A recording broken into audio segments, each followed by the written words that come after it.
Ngayon po, magtuturo tayo ng simpleng paraan para maalis ang nerbiyos, ang panic attack, ang stress, ang depression, di ba? Marami yan pumapasok, palpitasyon, lahat yan mararamdaman natin.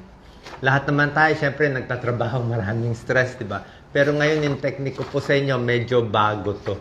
Meron tayong 22 simple techniques. Tingnan natin kung ano dito ang epektibo sa'yo. Usually, alam nyo yan, pag stress kayo, hindi lang isang bagay magpaparelax sa inyo. Maraming iba't ibang strategy. Ito medyo bagong strategy. Bago ko bigay yung tips, alam naman natin, pag stress tayo, maraming sakit pwede mangyari, di ba? Baka dyan ka na high blood, okay? High blood, sakit sa ulo, stress yan. Pimples, stress yan. Mga pigsa-pigsa, nahuhulog ang buhok, stress din yan.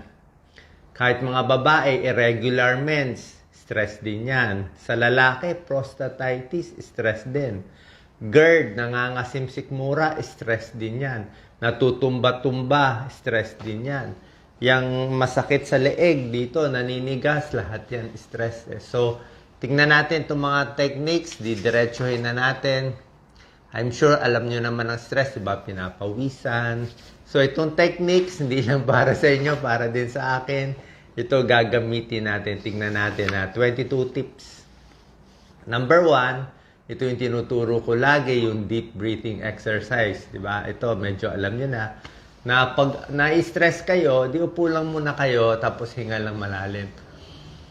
Ibig sabihin, imbis na pinofocus mo yung isip mo doon sa kinakabhan mo, sa taong kaaway, sa bagay na gagawin, sa amo mo, o meron kang natatakot na mangyayari, nag-focus ka muna sa hinga. Hinga sa ilong, ang technique, ganito, hinga sa ilong, pigil, tapos ang exhale sa bibig. Konting blow.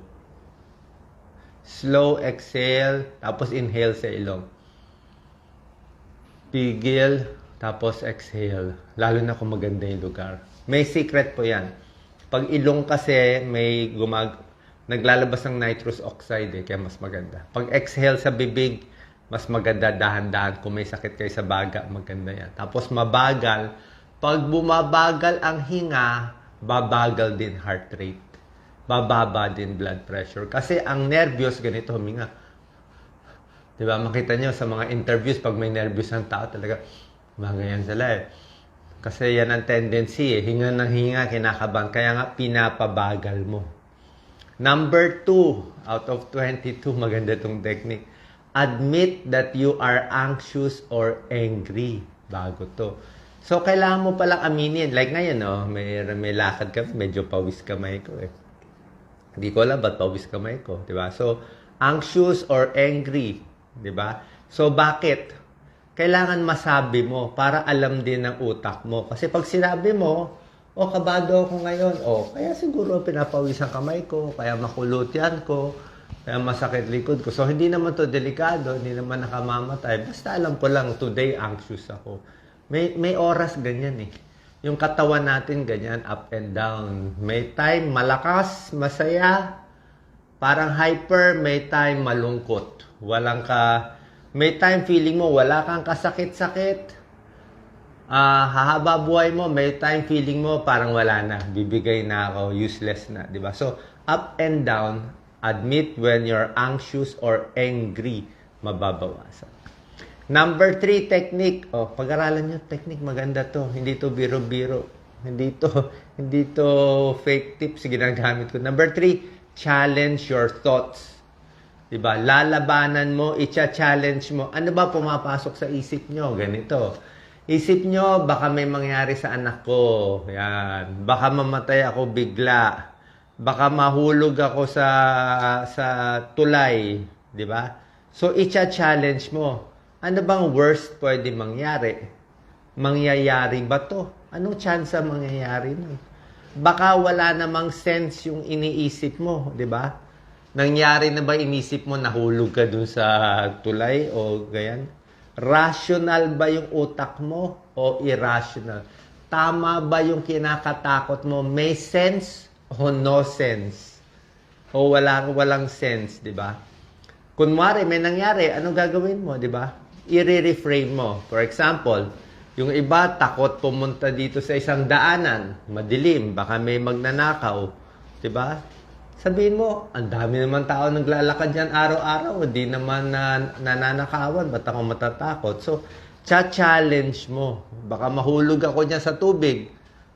Di ingat ka, di ba? So, challenge mo yung thoughts na pumapasok, baka hindi naman mangyayari. Ibig sabihin, wala ka lang sa tamang pag-iisip kasi kabado ka eh.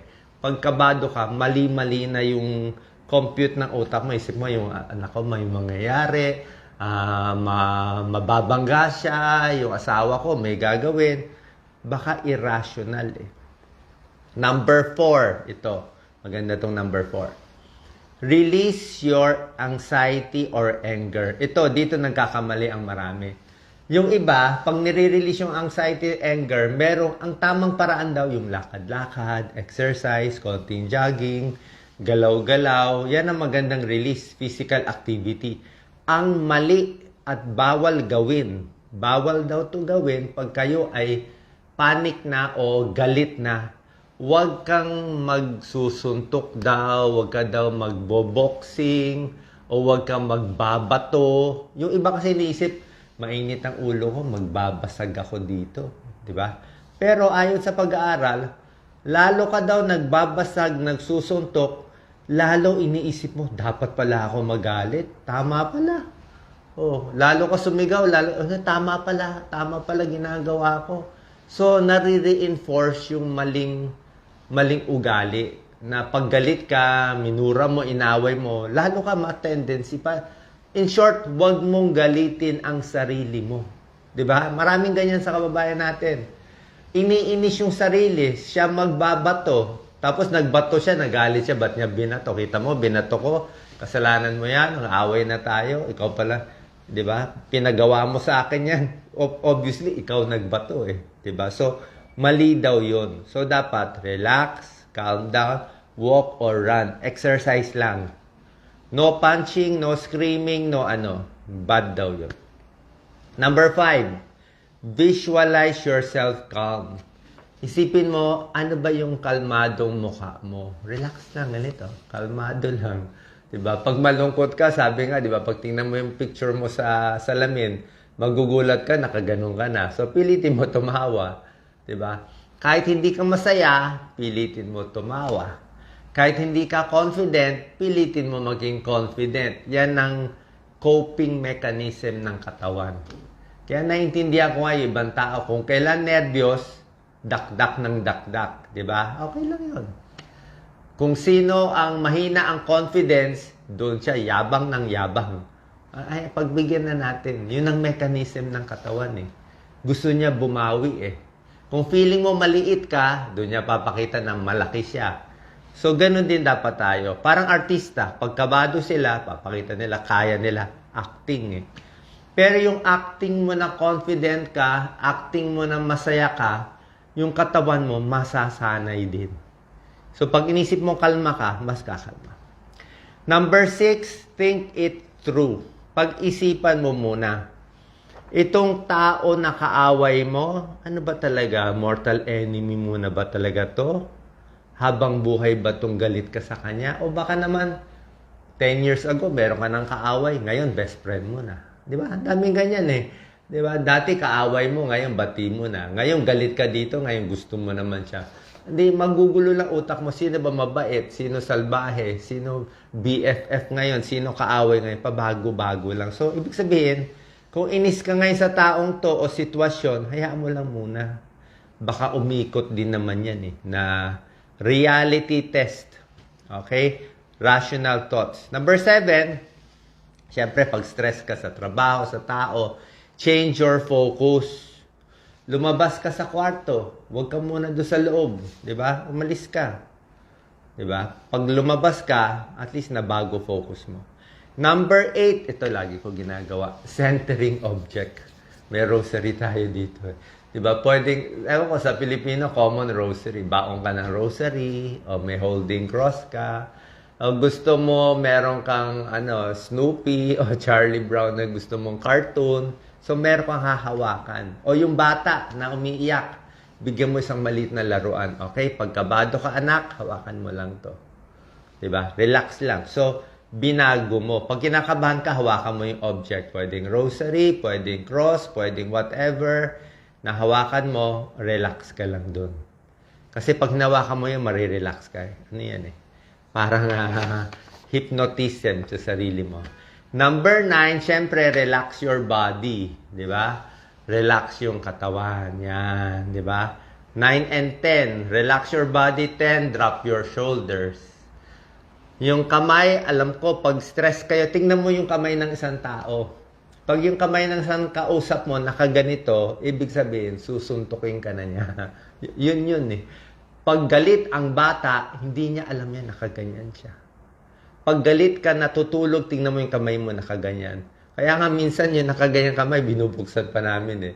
O relax, relax, bukas ng kamay. Diba? Yan ang tendency. Titigas to, titigas ang panga, titigas ang leeg. Hindi niya alam yan, tinitigas niya lahat. Kasi nga galit siya, ready siya makipag-away. So, ang gawin natin, dahil tinitigas nyo, sige, tigas nyo muna, sige, tigas mo, gusto mo magtigas.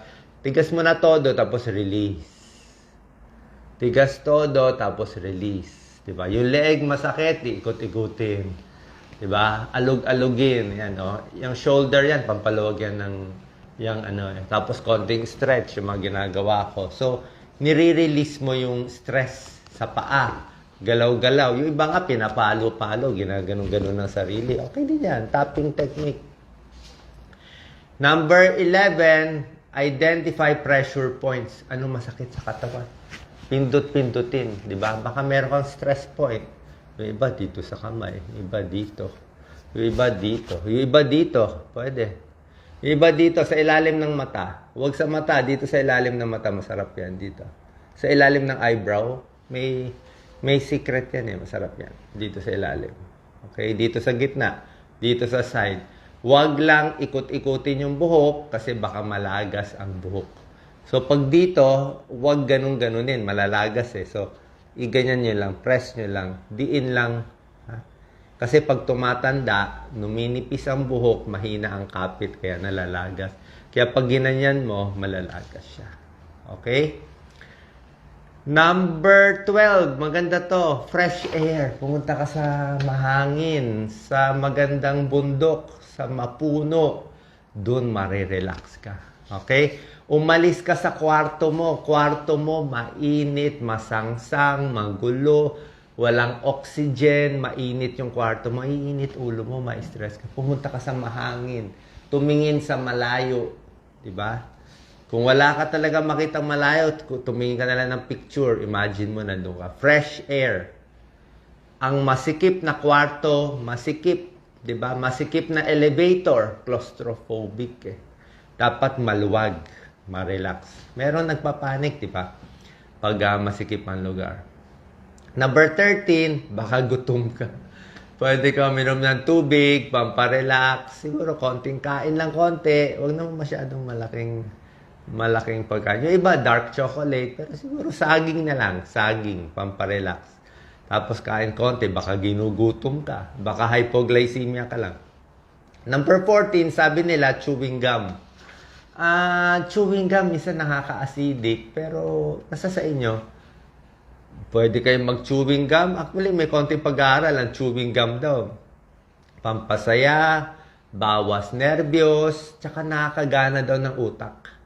Yung pag-chew mo daw, may pag-aaral, mas gumagana yung utak. Nasa sa inyo. Okay? Ako hindi ako masyado hot sa chewing gum. Pero baka okay sa inyo. Number 15, makinig sa music. Yan ang gusto ko talaga. Ako, mas gusto ko lumang music, mga 80s, 90s. Hindi ko alam, basta yung lumang panahon, siguro pagdating ng edad ko, yung lumang panahon, nakaka-relax. Yung lumang picture 100 years ago, 50 years ago, maganda tingnan. Old Manila, old Philippines, di ba? Parang relaxing eh, di ba? Eh sila nga, nabuhay sila 100 years ago, di ba? Parang nare-relax ako pag luma. Yan ang tinuturo sa akin ni Doc Lisa pag na-stress ako. O isipin mo nung pumunta tayo 25 years ago sa Amerika, nung nag-aaral ka pa. Yung mga ganyan ba? Ano ginawa mo? Ano yung daanan? Ang sarap isipin, di ba? Kasi, imbis na iniisip mo, galit ka, mainit ulo mo, may nararamdaman ka, baka mamatay ka na, yan ang iniisip mo. Inisip mo yung dati, di ba? Mas relaxing, di ba? So, ibahin mo yung isip mo. Tapos, listen to music din, pamparelax. Number 16, ito, baka pwede sa inyo, dance it out. Sa akin, dito pwede, hindi ako marunong sumayaw eh. Yung iba, sa sayaw, sa exercise, nawawala yung anxiety, depression. Isayaw nyo. Nakababayan natin, mahilig kayo mag-TikTok. Diba? Pero sa akin, wag nyo na i-post. Ma-stress kayo. Nakaka-stress mag-post. Kailangan sanay na sanay ka. Kasi minsan, hindi mo alam hindi mo lang alam, kala mo maganda ginagawa mo, mamamali ka pala. Iba ang social media sa atin. Kaya isayaw mo lang mas mag-isa. Dancing, depression, bawas, anxiety, bawas, increase quality of life. Sa mga dancer, ayos yan. Exercise. Number 17, watch funny videos. Pwede naman yung mga nakakatawa kung yan na nagpapasaya sa'yo. Pero ako gusto ko mas luma. Number 18, maganda to. Hindi nyo to ginagawa eh. Pero number 18, isulat. Huwag mo i-post. Isulat mo lang sa papel. Sulat mo ano yung parang diary. Malaking bagay diary. Ilagay mo doon ano yung kinainis mo, ano ang positive, negative sa buhay ko. Ito positive ngayon nangyayari. Ito negative muna. Siyempre, stress ka, negative. May problema dito, may sakit si nanay, may nararamdaman ako, nalugi sa negosyo, yan. Tapos positive, okay pa kami ng mag-asawa, okay pa ng mga anak ko, ma-supportive sila. So, tingnan mo yung negative and positive na isulat mo, tapos magdasal ka konti, sabi mo, Lord, tulungan mo ako, gagawin ko yung maayos. So, at least pag naisulat mo, nailabas mo. Yan lang ang technique ng yan ang isang technique ng psychiatrist at psychologist. Kaya tayo nagbabayad ng libo-libo sa psychiatrist at psychologist para mailabas yung sama ng loob. Parang may nana. Pag may nana na malaki, anong gagawin? Tanggalin yung nana. Diba? Kung may nana sa utak, puro negative thoughts, kailangan malabas yung nana. So yan, pag sinulat mo, malalabas mo. Okay? Pwede mo sabihin sa isang tao pero saan ka makakahanap ng kaibigan na hindi marites, hindi madaldal. Ay baka pag kinuwento mo yung sama ng loob mo dun sa kaibigan mo, i-chismis yan, di lalo pa kayo nag-away. Diba? Isulat mo na lang. Kasi mahirap umasa sa tao, mga chismosa, delikado. Mapapalaki lang yung away. Sulat mo na lang. Diba? Number 19, stress ball. Tennis ball, stress ball. Maganda rin man, stress ball. Kaya may stress ball. O stress toy, pwede rin. Number 20, subukan nyo to. Aromatherapy. Merong mga oil na, minsan coconut oil lang. Yung may amoy. Diba?